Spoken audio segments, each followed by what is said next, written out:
Hola, mi nombre es Bayro Monta. En esta práctica hablaremos sobre Potencial eléctrico.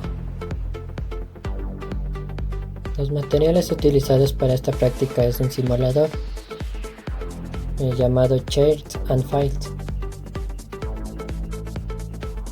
El montaje experimental.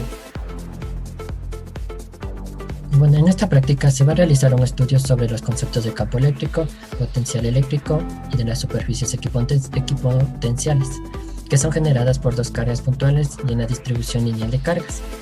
Para entender un poco más sobre este simulador tenemos que tener en cuenta el concepto de campo eléctrico, el cual menciona un campo vectorial que está originado por un determinado número de cargas. Este experimento se va a dividir en dos partes.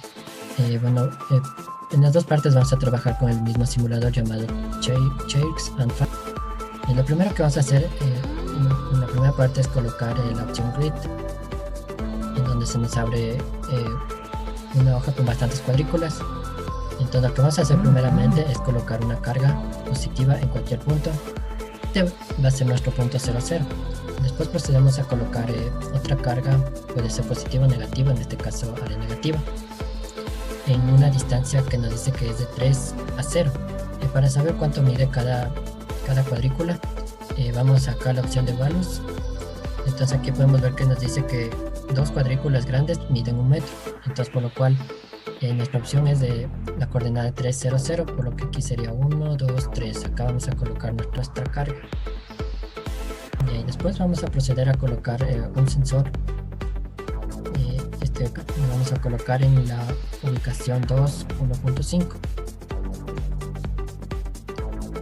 Entonces después desactivamos esta parte. Entonces ahí tenemos armado nuestro esquema.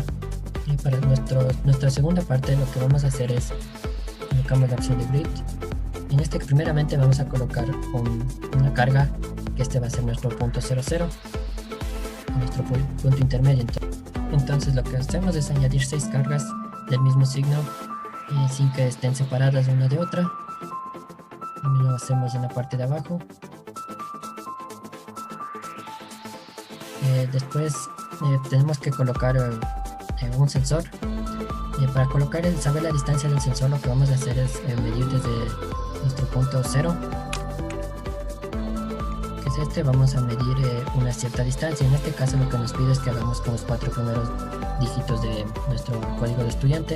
En mi caso es 248.4. El metro no puede medir esa distancia, nos tratamos de buscar un número aproximado. Colocamos nuestro sensor de esta manera.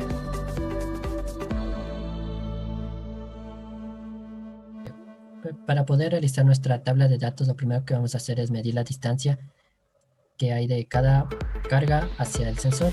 Eso medimos con un metro que tenemos aquí, colocamos en nuestro punto y medimos la distancia que hay hacia el sensor. De igual manera lo hacemos en nuestra otra carga, de esta manera. Ya. Y después lo que vamos a proceder a hacer es medir el campo eléctrico, la dirección y el valor potencial eléctrico, para lo cual vamos a ocupar nuestro equipotencial. Lo colocamos de esta manera. Colocamos la opción values otra vez. Aquí podemos observar que nuestro sensor tiene un campo eléctrico. Aquí está el valor del campo eléctrico, el valor de la dirección y el valor del equipotencial. Después vamos a proceder a hacer lo mismo para carga 1 o carga 2, para lo cual para realizar la carga 1 lo que vamos a hacer es quitar la carga 2. De esta forma vamos a poder medir el campo eléctrico, la dirección y el potencial eléctrico de la carga 1 hacia el sensor. De igual manera vamos a hacerlo para la carga 2, que en nuestro caso es negativo. Ya le colocamos el equipotencial y ahí podemos obtener nuestros 3 datos. Entonces para la tabla de datos lo que vamos a hacer es buscar la longitud que mide nuestra columna de cargas. Lo hacemos de esta manera. Y después medimos la distancia que va desde nuestro punto hasta el sensor.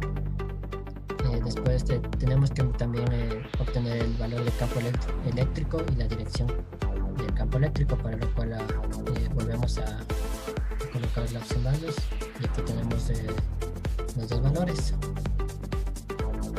Mediciones y magnitudes medidas. En esta parte se hicieron dos tablas de los dos experimentos. Entre los datos experimentales tenemos la distancia y ubicación en pares ordenados del valor de la carga 1, carga 2, el campo eléctrico, la dirección del campo eléctrico y del potencial eléctrico para la carga 1, carga 2 y el sensor amarillo. Para la segunda parte del experimento se encontró la longitud, distancia, campo eléctrico y la dirección de la columna de las cargas positivas con respecto al sensor amarillo. Resultados obtenidos. Para el primer experimento vamos a tener los siguientes cálculos. Entonces lo que obtuvimos fue la representación rectangular del campo eléctrico en la carga 1. Después se hizo la representación rectangular del campo eléctrico en la carga 2. Después se realizó la suma de los dos vectores del campo eléctrico y se hizo la representación rectangular y la representación polar. Seguidamente se calculó el error porcentual del campo eléctrico total y el error porcentual de la dirección del campo eléctrico. Para el valor teórico se tomó en cuenta la dirección del campo, la dirección y el campo eléctrico del sensor amarillo que tenemos en la tabla 1. Finalmente se sacó el valor del potencial eléctrico total de las dos cargas por separado y se sacó el error porcentual del potencial eléctrico. Para la parte 2 del experimento se realizó primeramente la densidad de la carga de la columna de cargas de la longitud. Después se calculó el campo eléctrico E en el punto P. Finalmente se calculó el error porcentual del campo eléctrico en el punto P y el valor medido por el sensor va a ser nuestro valor teórico. Como conclusión, mediante el principio de superposición se puede calcular el campo eléctrico gracias a las distancias medidas a un sensor o carga de prueba.